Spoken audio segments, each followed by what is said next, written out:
Salut à tous, bienvenue dans ton rendez-vous quotidien, un club d'un village de 1500 habitants sacré champion de Suède, 7 cartons rouges en Bolivie, un triste record de buts en Italie, la Juventus au bord de l'implosion et le Maroc qui terrasse l'Argentine en finale de la Coupe du Monde U20. T'as manqué ça? Reste bien jusqu'au bout, l'actu foot d'aujourd'hui est complètement folle. L'exploit historique du Mjällby AIF. Mjällby, village de 1500 habitants, remporte le championnat de Suède devant Malmö et Göteborg. Fondé en 1939, le nouveau champion de Suède dispute ses matchs à domicile à Ellevik, un ancien village de pêcheurs situé sur la côte sud du pays. Avec ses 7000 places, le Strandvallen, qui est adossé à un parc de caravanes, peut accueillir près de 5 fois la population de Mjällby. La plus petite localité représentée dans l'élite suédoise n'avait d'ailleurs pas vocation à régner sur le royaume. Premier titre, possible qualification en Ligue des Champions, budget modeste, effectif jeune et directeur sportif bénévole. Une histoire à la Leicester, mais encore plus improbable. Série A. Une journée catastrophique, 11 buts en 10 matchs, un record historique de stérilité offensive en Italie. 4 matchs sans but, un cauchemar pour les fans de spectacle. Jusqu'à présent, le plus faible total de buts sur une journée.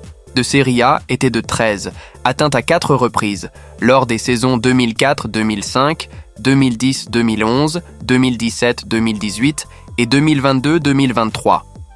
Mais jamais la barre n'avait été franchie à la baisse. Ce nouveau record met en lumière un week-end de Série A marqué par la prudence, les défenses solides et un manque d'inspiration offensive généralisée. Ligue des champions cette semaine, Barça versus Olympiakos. Un Barça diminué joue déjà son avenir. PSG versus Leverkusen. Luis Enrique défend Chevalier, retour de Dembélé. Villarreal versus Man City. Petit contre géant. L'affiche à suspense. Newcastle versus Benfica et autres matchs à fort enjeu. Barcelone versus Tebas. Le climat s'envenime le président de la Liga, visé par une plainte officielle pour avoir divulgué des données confidentielles du Barça.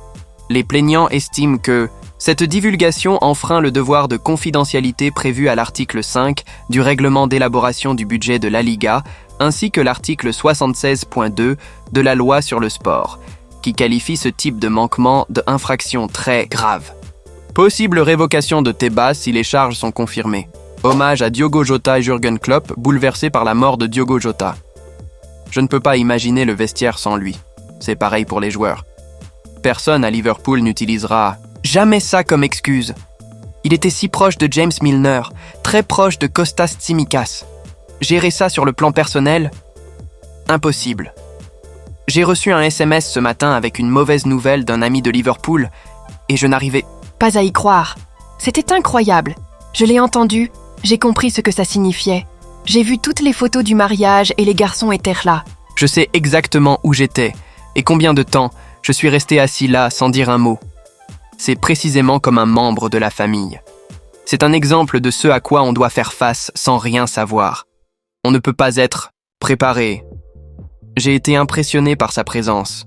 C'était un jeune homme très spécial. Des mots forts et émouvants qui rappellent que le foot, c'est aussi une affaire d'humanité. Vinicius Junior encore dans la polémique accusé. De provocation par Juan Iglesias, Getafe. Le joueur demande plus de respect de la part du Brésilien. Vinicius est un grand joueur, mais ce genre de choses ne lui rendent pas service, ça le rend plus faible. J'espère qu'un jour il fera de l'autocritique et qu'il commencera à respecter les gens. Il sait ce qu'il m'a dit, et je suis allé voir ses coéquipiers pour leur dire qu'ils lui apprennent à respecter les gens, il doit apprendre d'eux. Manchester United. Amorim redresse la barre 2 victoires d'affilée. Après avoir battu Sunderland lors de la 7e journée, les Red Devils ont confirmé leur regain de forme en s'imposant à Anfield face à Liverpool. 1-2 ce dimanche, mettant fin à une disette de 9 ans sans succès sur le terrain des Reds. Cette série positive permet à Manchester United de grimper à la 9e place du classement, à seulement 2 points de Liverpool. Mbeumo et Maguire décisifs.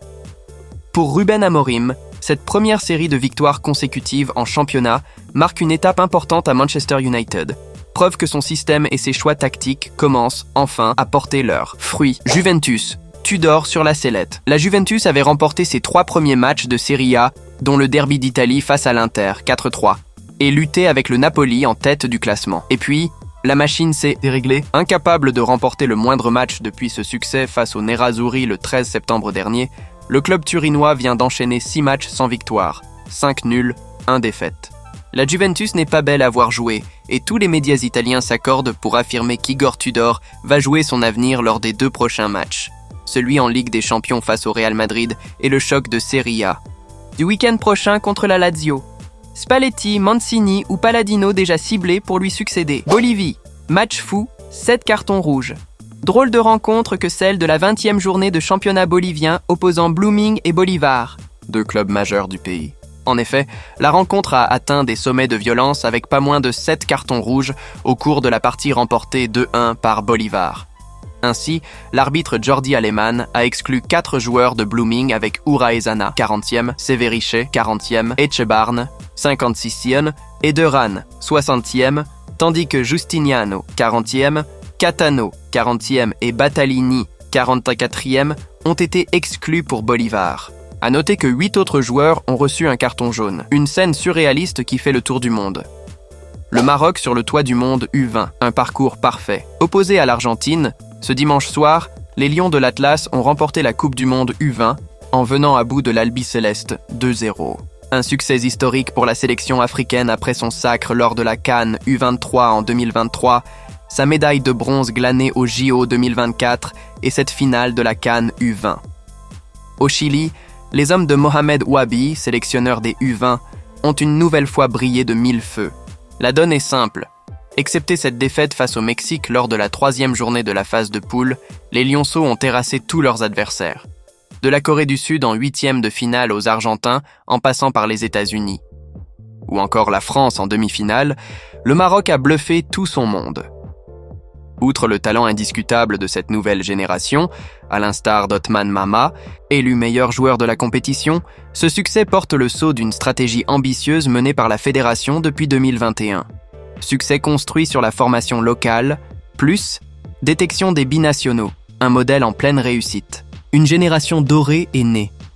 Entre l'exploit historique de Mielbi, le Maroc roi des jeunes, la Juventus en crise et les polémiques qui continuent en Liga et à Getafe, l'actualité foot est plus brûlante que jamais.